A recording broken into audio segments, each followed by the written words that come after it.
Hello everyone guys, magandang gabi po sa inyong lahat dyan o araw man, saan man pong sulok ng mundo. Ito po muli, magpapakita po kami ng panibagong teknik naman po to. Tungkol po to sa, sa mga suntukan. Kunyari, na-enkwentro ka sa labas, may nag-aatim sa'yo na makikipagsuntukan. So ito lang po ang dapat gawin ng mga teknik. Napakasimple lang po. Yan. Dito. Nagawa guys, yan. Nagkakaroon kayo ng agreement. So ngayon, bigla siyang umaksyon sa'yo, sumuntok siya.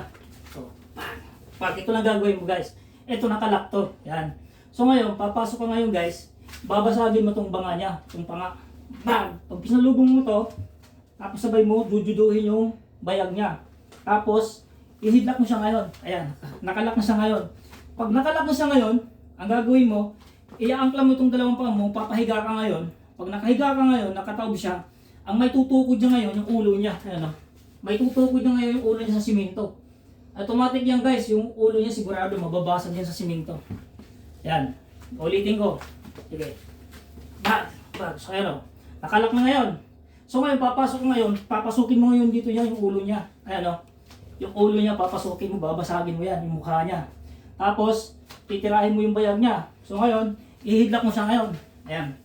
Nakahidlak siya, wala siya magagawa. Tapos, itong dalawang paa mo, iaangkla mo dito sa ano niya, sa may likuran niya. Tapos sabay magpapahiga ka ngayon. So ngayon, wala siyang buwelo nun.